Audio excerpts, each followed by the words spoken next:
एक ब्लॉक है जो दो तरह के लिक्विड में तैरता दिख रहा है रेस्ट पे, और हम ढूंढ रहे हैं इक्विलिब्रियम कंडीशन का इक्वेशन। तो बायंसी में हमने कितने लिक्विड को डिस्प्लेस होते देखा? दो तरह के लिक्विड को। तो दोनों के अलग अलग वॉल्यूम कितना डिस्प्लेस हुआ वो पता करो। तो बायंसी जब लिख रहे होंगे तो बायंसी लिखना मैं सिखा रहा हूं। बायंसी ए और H/3 पार्ट हम देख रहे हैं। H/3 पार्ट जो है ये हमने देखा है लिक्विड, H/3 पार्ट वाला लिक्विड हमने देखा है वो रो डेंसिटी का। तो A H/3 हो गया volume into rho into G, और दूसरा कितना है A 2H/3, इसका डेंसिटी कितना है 3 रो इंटू जी। ये बायंसी हो गया। बायंसी को किसके बराबर कर देंगे इक्विलिब्रियम में? mg के। mg कैसे लिखेंगे? A H into rho dash. आपको इस इक्वेशन से रो डैश निकल कर चला आएगा यदि रो डैश कोई पूछ रहा हो कि बताओ रो डैश कितना होगा। तो रो डैश के बारे में हमने वैसे अंदाजा लगाया, ये रो से ज्यादा होगा और 3 रो से कम होगा। क्यों? क्योंकि 3 रो से यदि ज्यादा होता तो और नीचे चला जाता ब्लॉक। रो से ज्यादा है इसलिए रो वाले में डूब के नीचे आया, और 3 रो से ये हो सकता है कम, नहीं तो और नीचे चला जाता, बैलेंस नहीं हो पाता ऊपर। अब यहाँ सॉल्व कर लीजिएगा तो आपको रो डैश पता चल जाए। तो यहाँ क्या लिखना सीखा आपने? यदि अलग अलग तरह के कई लिक्विड डिस्प्लेस होता दिखे तो बायंसी लिखते वक्त वो अलग अलग टुकड़े और अलग अलग डेंसिटी, वॉल्यूम का अलग अलग पार्ट और अलग अलग डेंसिटी मल्टीप्लाई करेंगे, जिसे मल्टीप्लाई करेंगे उनका सम लेंगे, वो टोटल बायंसी देगा।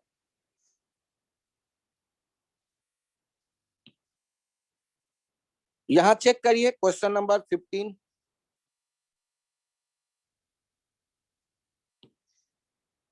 एक स्मॉल बॉल है जिसका रिलेटिव डेंसिटी है 0.8। 0.8 रिलेटिव डेंसिटी होने का मीनिंग बताओ पहले। वाटर के रेस्पेक्ट में डेंसिटी, वाटर का यदि 1 है तो 0.8 टाइम्स 1 मतलब 0.8 है बॉल का डेंसिटी। अच्छा, इस बॉल के बारे में क्या कहा गया आपसे? If a small ball of relative density 0.8 falls into water from height 2 metre, ball कितने डेप्थ तक जाकर रुकेगा ये बताओ। ध्यान से देखिएगा क्वेश्चन नंबर 15। एक बॉल को आपने नीचे 2 मीटर से गिराया है और ये आता है, तो जब ये भीतर आ जाएगा तो दो फोर्सेस देखो, एक mg और एक बायंसी। कौन बड़ा होगा थोड़ा सा सोच के बताना।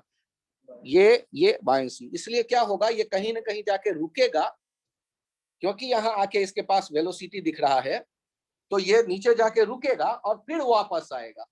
तो आपको ये ए, ये बी और ये सी बताना है कि ये कितने नीचे तक जाएगा, ये डेप्थ बताना है। तो हम लोग यहाँ दो काम करें, वर्क एक ही काम करें। Work done net equals to delta K, ये एक थ्योरम कोई था याद करो, कौन सा थ्योरम हुआ करता था? Work energy theorem. Work done net equals to किसके? Delta K. कहां से कहां तक? ए टू सी हम सोचने की कोशिश करते हैं। तो वर्क डन नेट में कौन कौन है काम करने वाला? Work done by gravity, work done by buoyancy, और ये कितना हो जाएगा? K final minus K initial. Final कितना? 0, इनिशियल कितना? 0, और वर्क डन बाय ग्रेविटी कितना? mg h plus D. Work done by buoyancy कितना? Minus F B into D equals to 0। Sir आपने बायंसी का वर्क डन केवल डी डिस्टेंस के लिए क्यों सोचा? अरे भाई पानी में जितने डेप्थ में गया उतने ही दूर तो बायंसी का वर्क होगा। और ग्रेविटी का वर्क, तो ग्रेविटी का वर्क वो एच ऊपर से नीचे आया सरफेस तक पानी के, और डी भीतर भी गया, तो टोटल कितना हाइट नीचे आया? H plus D. तो आपने ग्रेविटी का वर्क देखा पॉजिटिव, क्योंकि ग्रेविटी भी नीचे, डिस्प्लेसमेंट भी नीचे, लेकिन बायंसी का वर्क देखा नेगेटिव। अब हमें डी चाहिए। इक्वेशन में आगे बढ़िए आप और मुझे बताइए, एम ये जो बायंसी लिखेंगे तो बायंसी कैसे आप लिखेंगे? बायंसी लिखने की मैं कोशिश करता हूं। m by density of object 0.8 into density of liquid that is 1 into g into d, और ये दोनों बराबर हो गए। क्यों? क्योंकि वो माइनस था, राइट साइड लेते गए प्लस हो गया। फिर से बताइए, मास अपॉन डेंसिटी क्या होता है? Volume of object. तो वॉल्यूम ऑफ ऑब्जेक्ट जितना है उतना ही लिक्विड डिस्प्लेस हो रहा है, और उसको लिक्विड के डेंसिटी से मल्टीप्लाई किया, दैट इज 1। सर आपने एसआई यूनिट में नहीं रखा, सीजीएस यूनिट में छोड़ दिया। भाई रिलेटिव डेंसिटी है ना, तो रिलेटिव डेंसिटी है तो एक का आपने रखा है 0.8 ग्राम पर सेंटीमीटर क्यूब, और 1 जो है वो है 1 ग्राम पर सेंटीमीटर क्यूब। ये एक न्यूमरेटर में है, एक डिनोमिनेटर में है, तो यूनिट कुछ भी हो वो तो कैंसिल आउट हो ही जाएंगे। अब यहां पर देखिए, m दोनों तरफ से कैंसिल आउट हो गया, ये g भी दोनों तरफ से कैंसिल आउट हो गया, ट्वाइस प्लस d किसके बराबर आ रहा है? ये d बाई 0.8 के बराबर। d बाई 0.8 का मतलब हो गया 10d बाई 8 के बराबर। ट्वाइस किसके बराबर आ गया? 10d बाई 8 माइनस d, ये 2d बाई 8 के बराबर। तो d का वैल्यू कितना आ गया? 8 मीटर। कितने डेप्थ में जाएगा और रुकेगा? अच्छा वहां क्या रुका रहेगा ना, वहां एक मोमेंट पे रेस्ट पे आएगा फिर वापस होगा, क्योंकि अब जब रुक गया और बायंसी ज्यादा ताकतवर है mg के रेस्पेक्ट में, तो अब से वो वापस आएगा। सर आपको कैसे पता बायंसी ज्यादा ताकतवर है? प्रैक्टिकली याद रखो, प्लास्टिक के बॉल को पानी में डुबोएंगे तो वो नीचे नहीं जाता, वो आप ले जाओ छोड़ दो वापस ऊपर चला आएगा, तो ऊपर कौन ला रहा है उसे? तो जब ब्लॉक की डेंसिटी कम हो तब पकड़ के यदि आप नीचे कैसे ले भी गए तो वो वहां रुकेगा थोड़े ना, भाग के ऊपर आएगा। ये बॉल भी जिसका डेंसिटी 0.8 है और पानी 1 वाले में आप उसे डुबोते हो, फेंक कर भेज देते हो नीचे, तो वहां से रुक के वापस आ जाए। सर मैं इस क्वेश्चन को बनाने के लिए काइनेमेटिक्स सोचना चाहता हूं, आप जा सकते हैं सोचने के लिए, लेकिन एक ही क्वेश्चन को बनाने का जब कई रास्ता अवेलेबल हो तो बेस्ट वे होता है कंजर्वेशन ऑफ एनर्जी या वर्क काइनेटिक एनर्जी थ्योरम, तो प्रेफरेंस में उसे हमें लेना है। क्वेश्चन पढ़ लीजिए और फिर देखिए क्या करना था। तो क्वेश्चन में मैं सामने लाता हूँ। हाँ क्या निकालना हो? टोटल डिस्टेंस ऊपर आएगी, मतलब अब उसका मीनिंग बताओ। यदि आइडियल कंडीशन है तो क्या कहीं एनर्जी लॉस हो रहा है? तो जहां से आया वहीं वापस जाएगा। आपके हिसाब से वो बदलेगा कब सिचुएशन? जब हम रेजिस्टेंस को ही सोचें, और रेजिस्टेंस सोचेंगे तो क्वेश्चन और कॉम्प्लिकेटेड हो जाएगा। फिर उस रेजिस्टेंस का भी वर्क डन, और रेजिस्टेंस जब फ्लूइड का देखते हैं तो वो वेरिएबल नेचर का होता है, तो उसके वर्क डन में फिर कैलकुलस इन्वॉल्व हो जाएगा। हाँ फिर से 2 मीटर, क्योंकि एनर्जी लॉस यदि नहीं हुआ तो आप नीचे लाया, वहां से फिर धकेल के वही वेलोसिटी दे देगा या नहीं दे देगा? बाहर निकालते निकालते कहीं एनर्जी गया कहाँ? वहां से कोई ऐसा फोर्स थोड़े ना जिसे रेजिस्टेंस कहे आप। तो आपने कांस्टेंट फोर्स कोई है उसके अगेंस्ट आपने देखा, नीचे तो ले आए आप, अब वो वापस धकेल के वही वेलोसिटी फिर प्रोवाइड कर देगा, क्योंकि डायरेक्शन तो फिक्स ही है बायोसी का। ठीक है, एनर्जी लॉस नहीं हो रहा, यहाँ एसएचएम होते या पीरियोडिक मोशन दिख जाएगा, अप डाउन, उसका अलग से टाइम पीरियड पूछा जा सकता है। तो बाहर काइनेटिक, बाहर का एक्सलेशन अलग है तो एच का टाइम अलग निकाल लो, नीचे डी का एक्सलेशन अलग होगा रिटार्डेशन, उसका अलग से टाइम निकाल लो, डबल कर दो दोनों टाइम सम करके, तो पीरियड निकल आएगा ऑसिलेटरी मोशन का। एसएचएम ये नहीं कहलाएगा, क्योंकि बाहर भी जो डिस्टेंस एक्सलेशन है वो कांस्टेंट, और भीतर भी जो रिटार्डेशन है वो कांस्टेंट, वो डिस्टेंस पे डिपेंड नहीं कर रहा। तो एसएचएम ये नहीं होगा। एसएचएम के लिए इक्विलिब्रियम से लेफ्ट एंड राइट आप चेक करते थे, वो डिस्प्लेसमेंट पे डिपेंड करने वाला एक्सलेशन होना चाहिए था, लेकिन यहाँ ऐसा नहीं है। ये क्वेश्चन नंबर 15 की हम यहाँ बात कर रहे थे। नेक्स्ट 16 चेक करिए। एक स्मॉल वुडन बॉल है, डेंसिटी है रो, और वाटर सिग्मा में एच डेप्थ में इसे ले गए और रिलीज कर दिया। देखो फिर वही क्वेश्चन वैसा ही आ गया जो आप ढूंढ रहे थे, the height H above the surface of water. अच्छा सोचो, ये मुझे बताओ, यदि पानी के भीतर किसी बॉल को ले जाएं और उसे फिर रिलीज कर दें, तो पानी के भीतर लकड़ी के बॉल को ले गए या प्लास्टिक के बॉल को ले गए, तो वो पानी के भीतर रहना तो पसंद करेगा नहीं। आप यहाँ एच डेप्थ में देख रहे हो और रिलीज्ड, तो इस पे कौन ज्यादा होगा? बायंसी ज्यादा होगा या mg ज्यादा होगा? क्यों? क्योंकि जो ऑब्वियस है कि ऊपर धकेल रहा है, और ये आपसे पूछा जा रहा है कि कितने ऊपर तक आएगा पानी के सरफेस से। तो ध्यान से देखो, ये ए, ये बी और ये सी, ए टू सी फिर से क्या अप्लाई कर दें आप, वर्क काइनेटिक एनर्जी थ्योरम। कौन कौन है वर्क करने वाला, work done by gravity, work done by buoyancy equals to delta K. Kinetic energy तो ए पे भी 0 और सी पे भी ये आकर के क्या होगा, रेस्ट। तो हमने यहां भी देखा रेस्ट। तो ये work done by gravity positive होगा या निगेटिव, माइनस mg(h+h). निगेटिव क्यों, क्योंकि mg नीचे है और डिस्प्लेसमेंट ऊपर। और बायंसी का वर्क कितने दूर देखोगे आप, केवल स्मॉल h वाला डिस्टेंस। पूछो मुझसे क्यों, क्योंकि उसके आगे बायंसी थोड़े ना लगेगा, बायंसी केवल स्मॉल वाले h के हाइट सरफेस तक आना आते वक्त काम करेगा। और उसका वर्क डन पॉजिटिव क्यों लिखा मैंने, ये बताओ, क्योंकि ऊपर ही की तरफ फोर्स है, ऊपर ही की तरफ डिस्प्लेसमेंट है। अब माइनस को क्या आप दूसरे तरफ ले जाओगे तो प्लस आते दिख गया, F/c h equals to small mg(h+h). ध्यान से देखिए लक्षिता, बायंसी कैसे लिखेंगे, mass of object upon density of object, volume of object हो गया into rho of liquid into g, ये हो जाता बायंसी।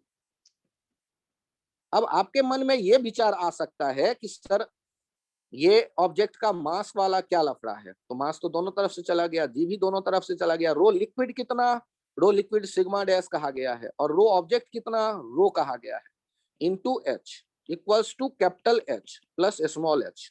तो आपको बताना था कैपिटल एच कितना निकल करके चला आ गया, सिग्मा बाय रो -1 और साथ में एच। ये वाला इक्वेशन लाइए यहाँ, आप एच को राइट साइड से लेफ्ट साइड ले आइए, स्मॉल एच कॉमन आ गया, सिग्मा सिग्मा या सिग्मा डैश जो भी कहा गया है एक बार देख लें, सिग्मा कहा गया है और रो कहा गया, डैश हटा देता हूं।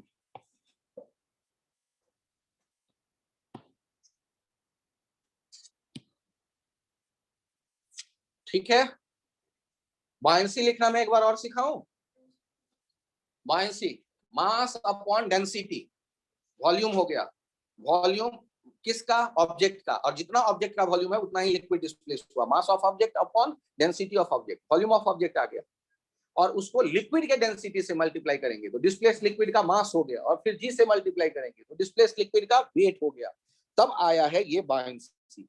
बायंसी जो लिखा गया है, इस बायंसी को आप समझने की कोशिश करें, मास of object upon density of object, वो हो गया वॉल्यूम ऑफ ऑब्जेक्ट, और जितना वॉल्यूम ऑब्जेक्ट का है उतना ही लिक्विड डिस्प्लेस कर रहा है वो पानी में डूबकर, उस वॉल्यूम डिस्प्लेस लिक्विड के वॉल्यूम को लिक्विड के मास डेंसिटी से मल्टीप्लाई करेंगे तो मास आएगा डिस्प्लेस लिक्विड का, और फिर जी से मल्टीप्लाई करेंगे डिस्प्लेस लिक्विड का वेट आएगा, फिर वो हो गया बायंसी।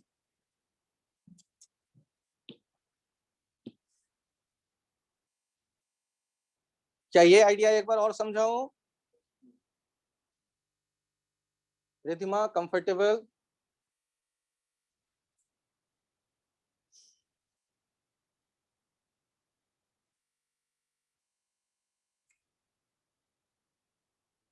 क्लियर कर दूं?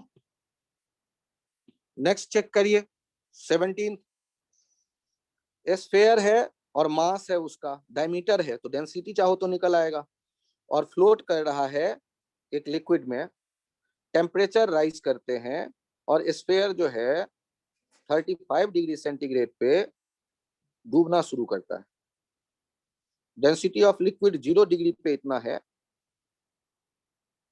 तो ध्यान से देखिए,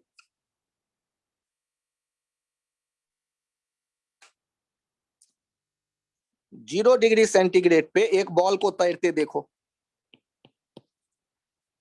और 35 डिग्री सेंटीग्रेड पे उस बॉल को डूबते जस्ट सिंक देखो।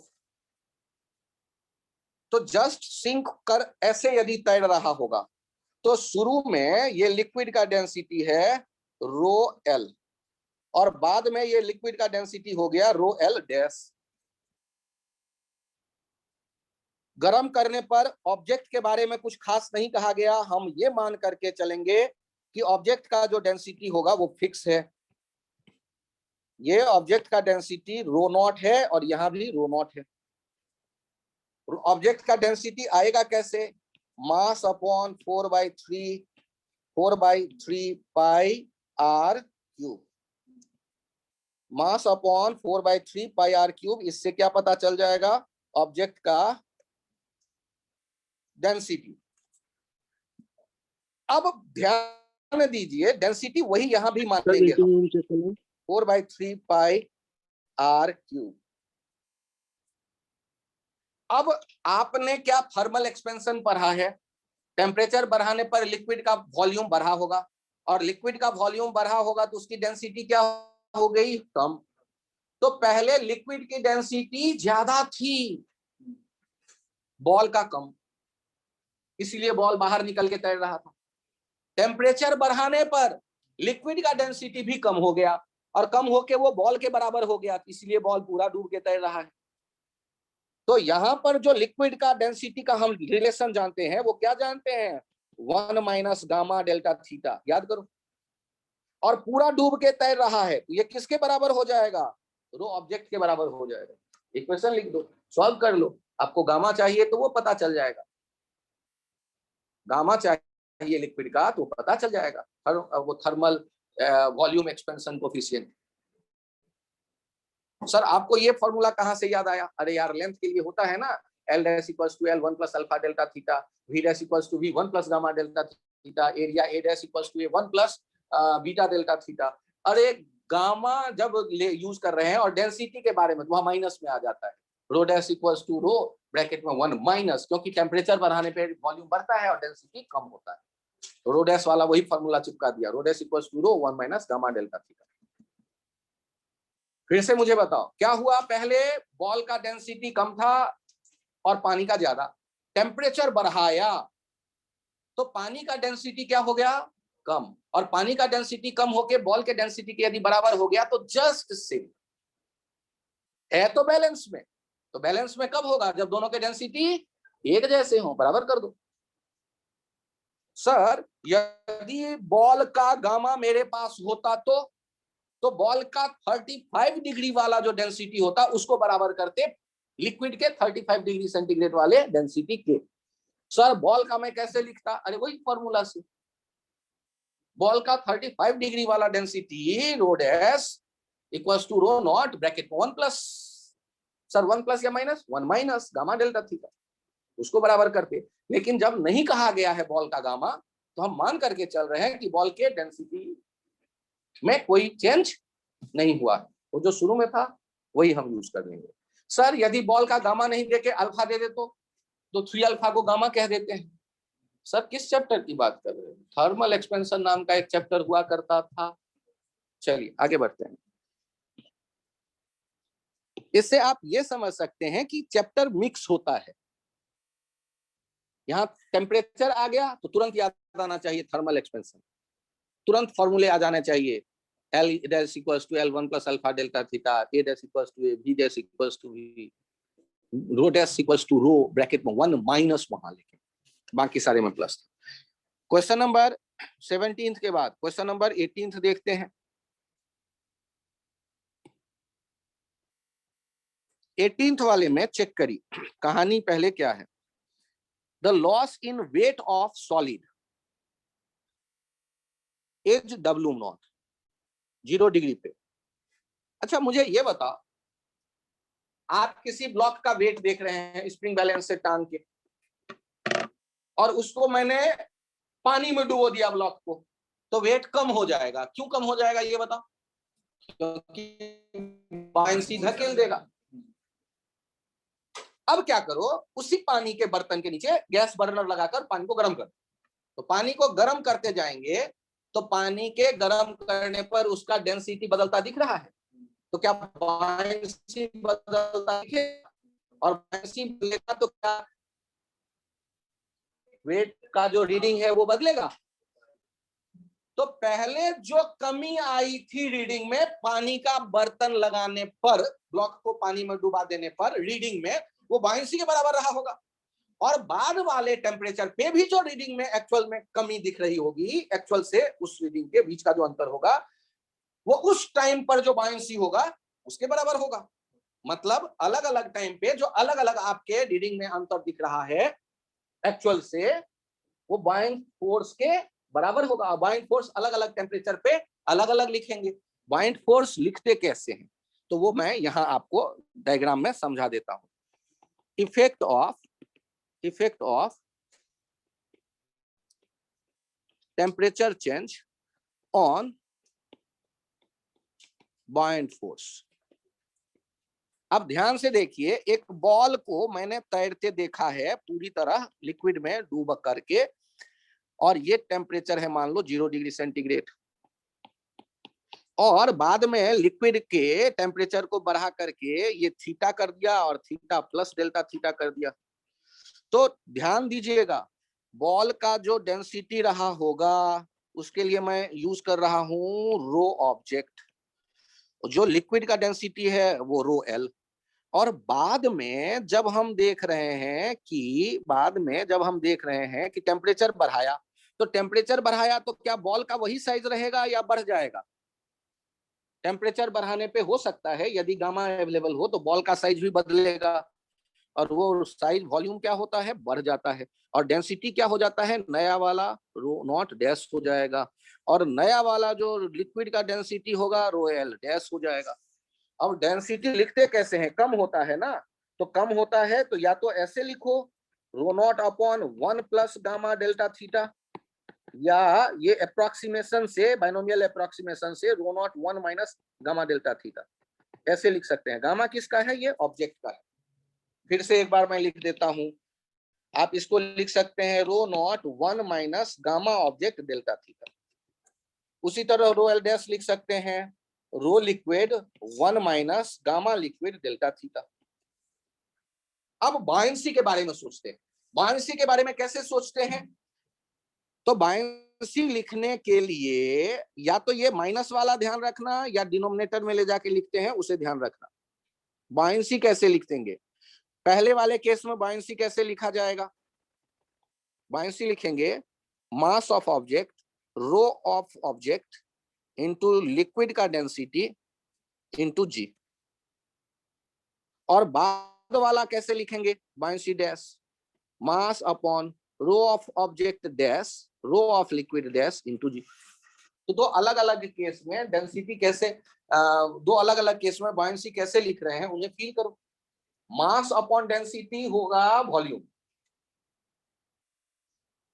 मास अपॉन डेंसिटी होगा वॉल्यूम, और उस डेंसिटी को फिर आप डेंसिटी ऑफ लिक्विड से मल्टीप्लाई करते हैं तो आता है डिस्प्लेस्ड लिक्विड का मास, और फिर जी से मल्टीप्लाई करते हैं तो भी नया वाला एफ बी डैश को मैं नीचे लिख रहा हूं, ध्यान से देखिएगा ब्लैक कलर,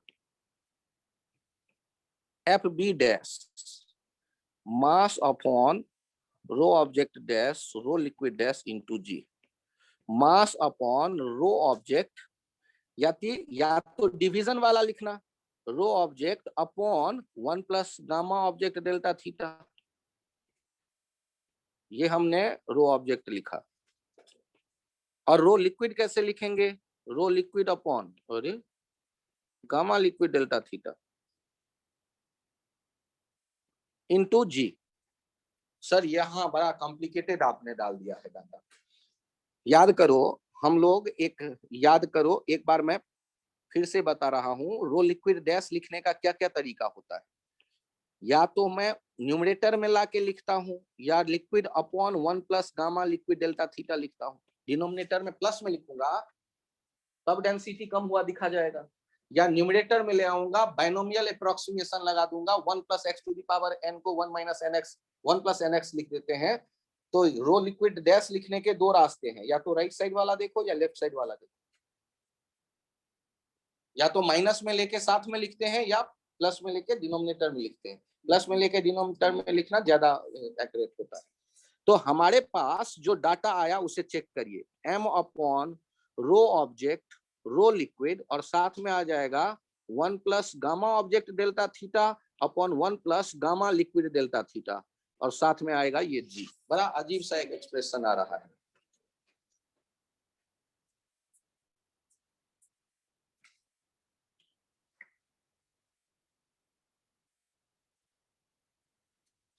ये इस तरफ लिख दे रहा हूं मैं,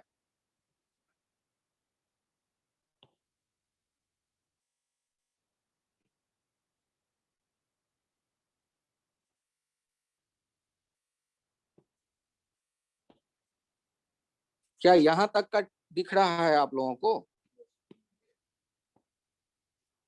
यहां तक का आइडिया है? यहां तक का यदि आइडिया है तो आगे का काम चल जाएगा। ये यहां पर है रो liquid dash, rho liquid dash,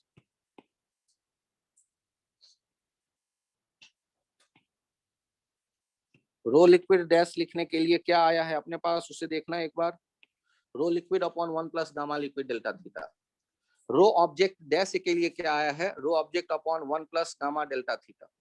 gamma क्या? Object, delta theta. हम हो रहा है तो ऐसे लिख रहे हैं। अब आप मुझे बताइए, नीचे वाला जो एफ बायंसी हमने लिखा है वो लाइन यहां तक जो दिख रहा है क्या वो क्लियर है? अब इनको अरेंज ही तो करना है, तो देखिए ना कितना आ गया। F B dash M upon rho object into rho liquid into G, और साथ में 1 plus gamma object delta theta upon 1 plus gamma liquid delta theta.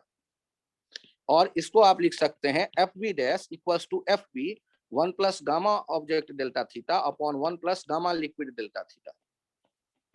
और अब आप यदि इसको भी अप्रोक्सीमेशन में लिखना चाहें बाइनोमियल अप्रोक्सीमेशन से, तो नीचे से ऊपर ले जाएंगे, पावर -1 करेंगे, वो बगल में आएगा, फिर प्रोडक्ट लेंगे और ये सॉल्व करके F B dash equals to F B आ जाता है 1 plus gamma object minus gamma liquid into delta theta. Binomial approximation और फिर और अप्रोक्सीमेशन से यहाँ हम पहुंच जाते हैं। आप ऐसे लिख सकते हैं F B dash equals to पुराने वाले एफ बी से रिलेशन ऐसे लिखा जाता है। उससे बेहतर वाला रिलेशन उसके नीचे का है, ये रिलेशन जिसमें अप्रोक्सीमेशन कम यूज हुआ है, उसके ऊपर वाले में बहुत ज्यादा अप्रोक्सीमेशन यूज हुआ।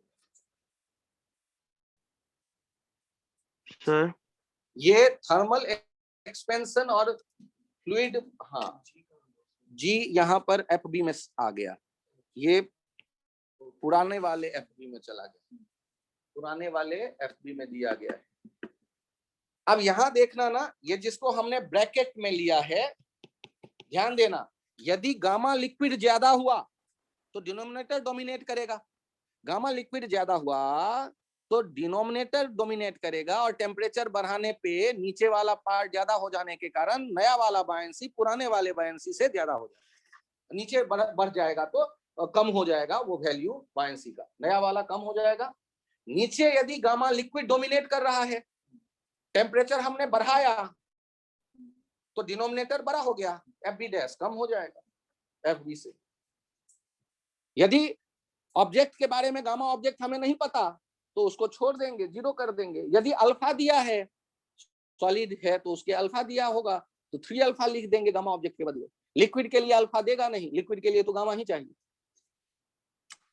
सर एक बार और समझाओ, ऐसा कहा गया तो घबराओ मत, एक बार पहले तुम ये बताओ, थीटा डिग्री सेंटीग्रेड पे बॉल है और ये थीटा प्लस डेल्टा थीटा पे आ जाएगा, तो क्या इसके मास बढ़ेंगे या वही रहेगा?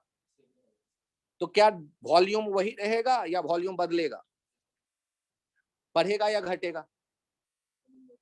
तो ये लिखते हैं volume 1 plus gamma delta theta, V naught dash equals to V naught 1 plus gamma delta theta. Gamma किसका? ऑब्जेक्ट का। और डेंसिटी के बारे में क्या कहते हो? तो डेंसिटी लिखते हैं m बाई वी नॉट, और डेंसिटी रो डैश लिखेंगे m by V naught dash, m by V naught 1 plus gamma object delta theta, object के बारे में बात कर रहा हूं। और m बाई वी नॉट को क्या लिख दोगे? m बाई वी नॉट को रो नॉट लिख दोगे या रो लिख दोगे जो शुरू में था, rho upon 1 plus gamma delta theta. तो पहले आप तो ये लिखना सीखो, बाद में आगे की कहानी समझ में आएगा। पहले डेंसिटी में क्या चेंज होता देखा कि टेम्परेचर बढ़ाने पर रो डैश जो होगा वो rho upon 1 plus gamma object delta theta होगा, जिसमें आप बाइनोमियल अप्रॉक्सीमेशन यदि यूज करते हो सर वो क्या होता है, 1 plus x to the power n को 1 प्लस एन एक्स लिखते हैं, तो -1 पावर करके ऊपर लाओ, -1 को बगल में ले जाओ, तो ये आ जाएगा रो डैश, दूसरा तरीका rho into 1 minus gamma object delta theta. लेकिन ये ज्यादा एक्यूरेट है ये वाला, जब आप और अप्रॉक्सीमेशन करेंगे तो वो थोड़ा कम एक्यूरेसी की तरफ जाएगा। तो आपको जब वॉल्यूम लिखना आता है तो उसमें वो टेम्परेचर बढ़ाने पे वॉल्यूम बढ़ा था, जबकि डेंसिटी क्या हो गया, कम। मास में कोई चेंज नहीं आता टेम्परेचर बढ़ाने में। अब आप बायंसी कैसे लिखोगे, तो ध्यान से देखिए, यदि किसी लिक्विड में होता कोई ऑब्जेक्ट डूबा हुआ, तब बायंसी के बारे में हम बात करेंगे। तो बायंसी में कौन कौन इन्वॉल्व है, मास है ऑब्जेक्ट का, डेंसिटी है ऑब्जेक्ट का, डेंसिटी है लिक्विड का, और जी। तो टेम्परेचर बदलेंगे तो मास तो बदला नहीं, जी तो बदला नहीं, डेंसिटी लिक्विड का बदल गया, डेंसिटी ऑब्जेक्ट का बदल गया। तो ध्यान से देखिए, मैं डायरेक्ट उसे लिख देता हूं, बायंसी डैश लिख रहा हूं, बायंसी डैश। तो देखिए m upon rho object dash rho liquid dash into G, m upon rho object upon 1 plus gamma object delta theta. देखना ध्यान से, rho liquid upon 1 plus gamma liquid delta theta, इसे देखो ध्यान से। और साथ में कौन आया, जी। इसको चेक करो, m बाय रो ऑब्जेक्ट रो लिक्विड इंटू जी, इसको अगल बगल रख देते हैं, 1 plus gamma object delta theta 1 plus gamma liquid delta theta. इन्हें देखते हैं, ये क्या आ गया, पिछला वाला टुकड़ा देखो, पिछले वाले टुकड़े का क्या नाम रख दूं, F B, 1 plus gamma object delta theta 1 plus gamma liquid delta theta.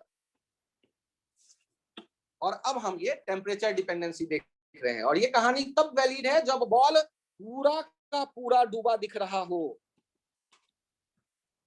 तभी ना पूरा वॉल्यूम, पूरा ऑब्जेक्ट का वॉल्यूम आप यूज कर रहे होगे डिस्प्लेस लिक्विड के वेट देखने के लिए। यदि वो पार्शियली डूबा हुआ हो तो कहानी और ट्रिकी हो जाएगा।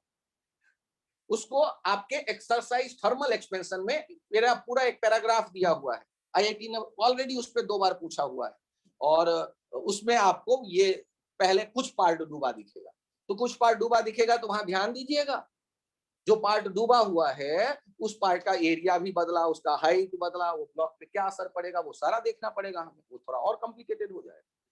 तो यहाँ फिलहाल आपको बायंसी के और थर्मल एक्सपेंशन के बारे में यहाँ रिलेशन एक दिया गया है। इसको अप्रोक्सीमेट और क्या लिखते हैं, ध्यान से देखिए, आप इसको लिख सकते हैं एफ बी, ऊपर में आ जाएगा 1 plus gamma object minus gamma liquid into delta theta. Approximation से ऊपर में ये गामा लिक्विड ऊपर आएगा, 1 minus gamma liquid delta theta फिर प्रोडक्ट में आएगा, उसके 4 टुकड़े होंगे, 4 टुकड़े में 3 यहाँ रहेंगे, एक गामा लिक्विड गामा ऑब्जेक्ट वाला प्रोडक्ट को नेग्लेक्ट कर देंगे, तो ये फाइनली ये दिख जाता है। ये अप्रोक्सीमेशन साइन के बाद लिखिएगा, बहुत ज्यादा अप्रोक्सीमेशन के बाद टेढ़ा मेरा इक्वल लिखते हैं, वो अप्रोक्सीमेट को रिप्रेजेंट करता है।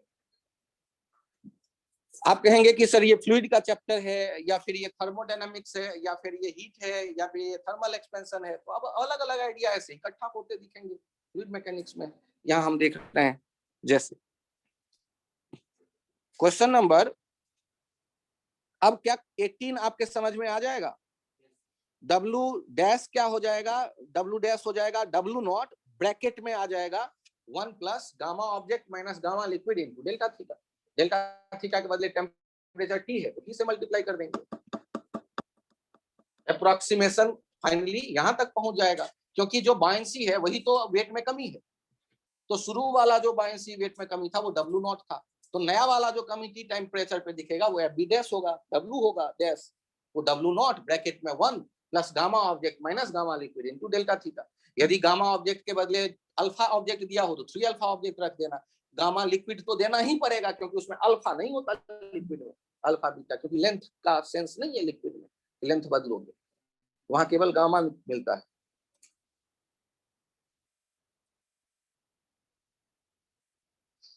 कौन सा पसंद आ रहा है 18 में, चेक करिए, ये ऑप्शन आपके पसंद आ जाएंगे, रटा रटा ऐसा ऑप्शन है।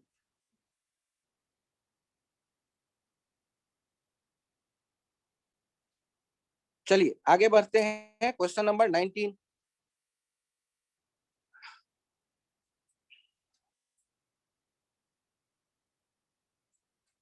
अच्छा ध्यान दीजिए,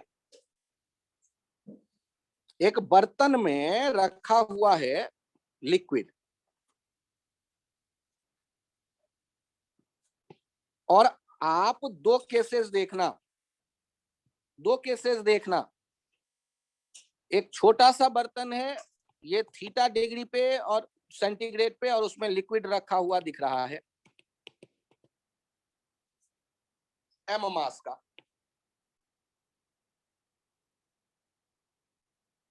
तो एक आइडिया तो होगा कि हाइट को लेके प्रेशर सोचेंगे और प्रेशर को एरिया से मल्टीप्लाई करेंगे तो फोर्स आएगा बेस पे, या प्रेशर, हमें फोर्स नहीं चाहिए, यदि प्रेशर ही चाहिए तो हाइट से रिलेट करते हैं।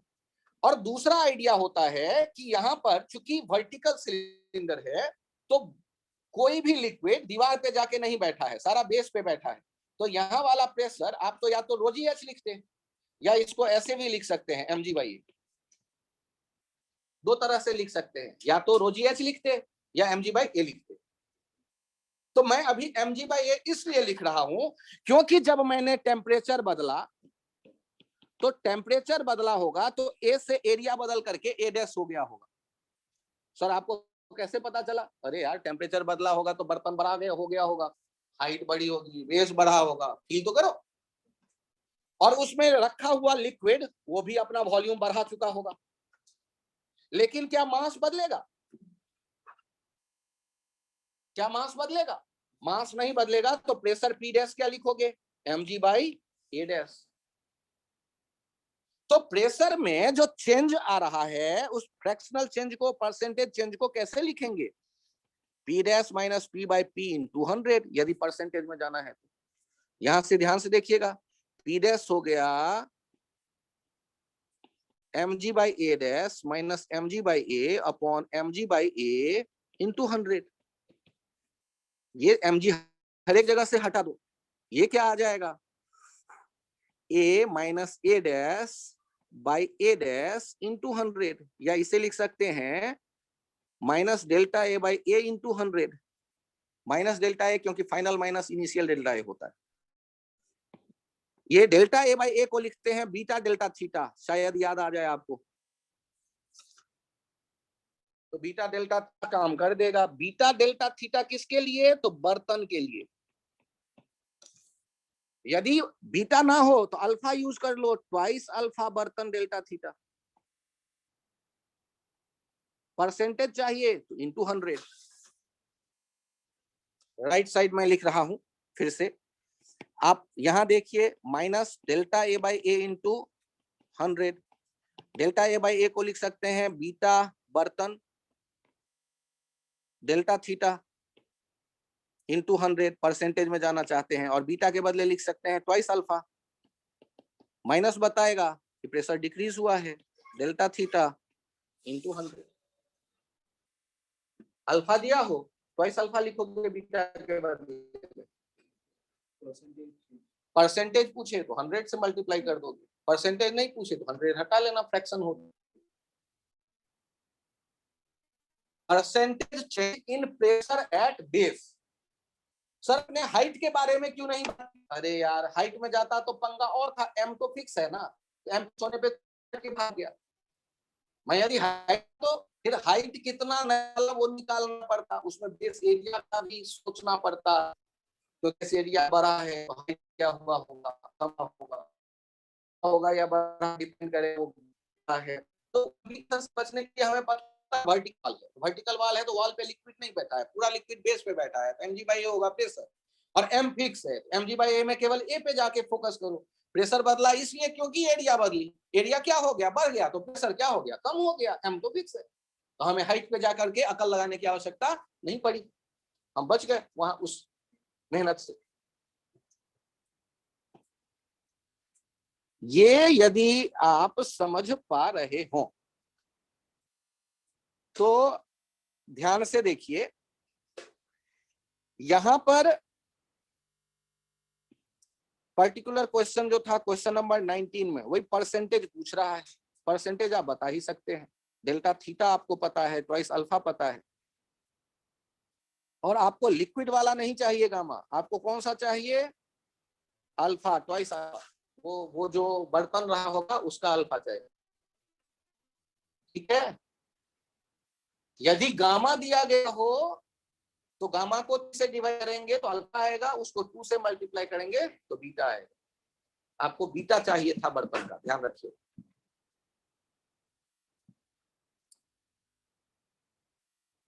क्वेश्चन नंबर 20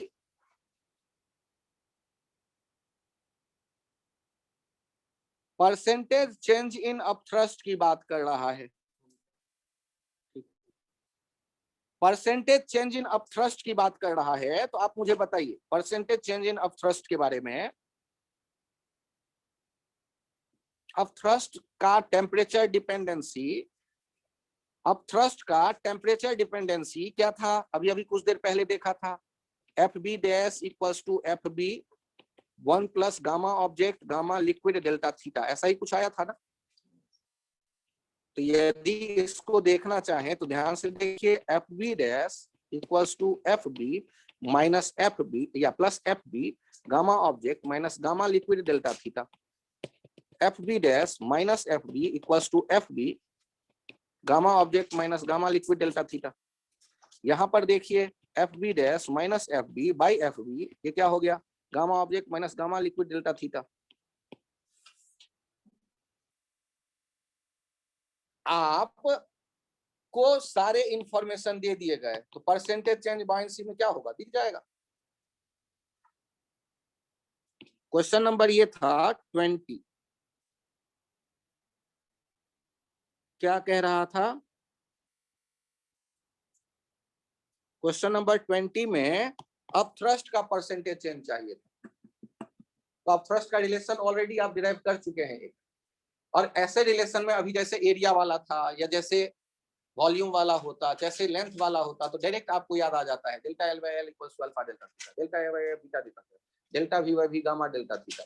तो यहाँ पर जो एफ बी डैश वाला वैसा ही रिलेशन है, तो डेल्टा एफ बाई एफ भी आ जाता gamma effective alpha delta gamma effective delta theta. 100 से आप मल्टीप्लाई कर दो, gamma object minus gamma liquid का कहानी है।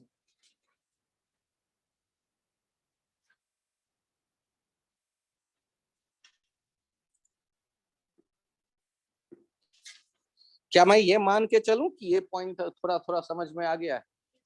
लिक्विड के साथ थोड़ा कंफर्ट बढ़ रहा है, थर्मल भी आ गया यहाँ पर एक्सपेंशन, उसका भी रिवीजन हो रहा है। आज भी अभी भी मैं बात कर रहा हूँ स्टैटिक्स के बारे में। क्वेश्चन नंबर 21 देखिएगा, एक बॉल दो धागों से बंधा हुआ है जो 45 डिग्री एक दूसरे से बना रहे हैं। क्वेश्चन नंबर 21, मुझे ये बताइए, यदि एक बॉल दो धागों से बांध करके आपने रखा हुआ होगा किसी बर्तन में जिसमें पानी भरा हुआ हो, तो बॉल आसमान की तरफ कब जा रहा होगा? जब रो बॉल जो हो वो लेस देन हो रो वाटर। तो बॉल में क्या टेंडेंसी होगी? आसमान में जाने की। अब अधिक से अधिक हो सकता है ये लिफ्ट में घटना हो और एक्सेलरेटेड मोशन हो, तो आप क्या करेंगे? किस फ्रेम में जाकर के सोचेंगे? In lift frame, in lift frame.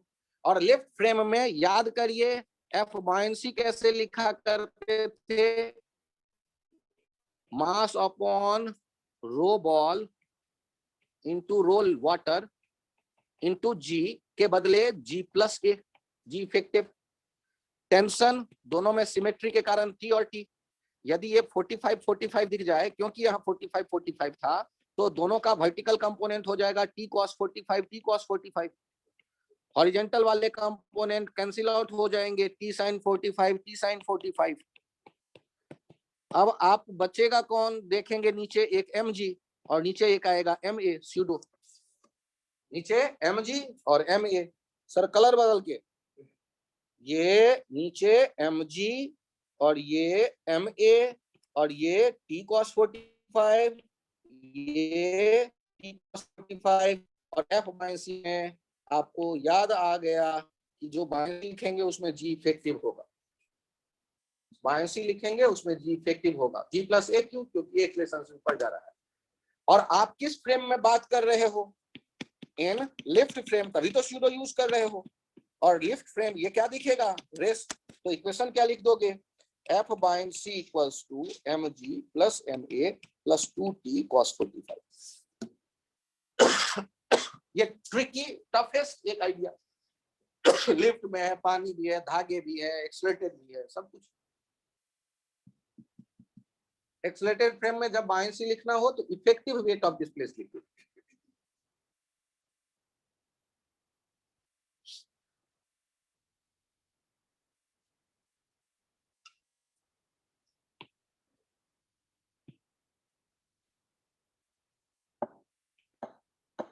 यदि कोई कंफ्यूजन है तो बताएं प्लीज। सर कब तक पढ़ाते रहोगे? अरे आज आप लोग 7 बजे के बाद थोड़े से मतलब 1-1.5 घंटे फिर से प्रैक्टिस करना चाहेंगे क्या, या घर आना चाहेंगे? सर ज्यादा मत पढ़ाया करो एक दिन में। ठीक है, कोई नहीं। अच्छा 7:30 है, वैसे ही थक गए रहेंगे, जाओ घर जाओ। कल वाला जो शेड्यूल रहेगा उसमें फिर से डिस्कशन है या मैं आगे पढ़ा दूं? डिस्कशन मतलब यही सर आगे पढ़ा दो। देगा आगे। अच्छा कल कोई क्लास नहीं है, फ्री है आप लोग, फिर सर आगे डिस्कशन पढ़ा करिएगा, दो। लेकिन पहले मैं पढ़ा दूंगा फिर डिस्कशन करिएगा, या पहले डिस्कशन फिर पढ़ाऊंगा? अच्छा ठीक है। कल आप लोग थोड़ा सा मेंटली प्रिपेयर्ड रहिएगा। 2 घंटे हम लोग टाइम पास खेलेंगे, उसमें आपके 1.5 घंटे 1 घंटे डिस्कशन रहेगा और आधे घंटे में मैं कुछ नया आइडिया दूंगा। तो जो बच्चे डिस्कशन से परेशान हो गए हो वो लास्ट के कितने बजे, 3:30 से 4:30, 4:30 से 5, 4:30 से 5 में ध्यान रखिएगा, एक बार दिख जाए, मैं डांटूंगा नहीं, बीच में भी जुड़ सकते हैं आप कभी भी। 3:30 से 4:30 में आप जुड़ते हैं तो डिस्कशन होता दिखेगा, अच्छा फील आएगा। और 4:30 से 5:30 के बीच में मैं कोशिश करूंगा आधे घंटे और कुछ पढ़ाऊं, और यदि मुझे पढ़ाने में अच्छा लगेगा तो मैं आधे घंटे के बाद और आधे घंटे पढ़ा सकता हूं। सर तब तो कतई ज्वाइन नहीं करूंगा। अच्छा केवल आधे घंटे पढ़ाऊंगा, गारंटी। 4:30 से 5:30 नहीं, 4:30 से 5, तो ध्यान रखिएगा। 3:30 से 4:30 हो गया आपका डिस्कशन, और 4:30 से 5 जिसमें मैं फ्लूइड के डायनेमिक्स का आइडिया दूंगा। अभी के लिए मात्र इतना ही।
टॉपिक यूज हो जाए छे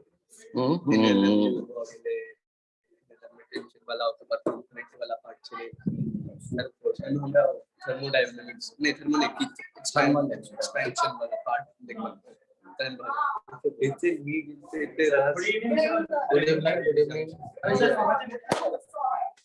आई आगे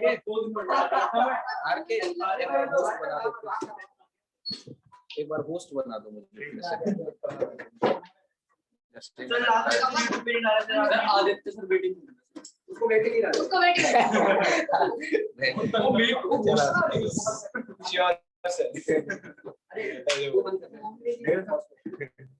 अगर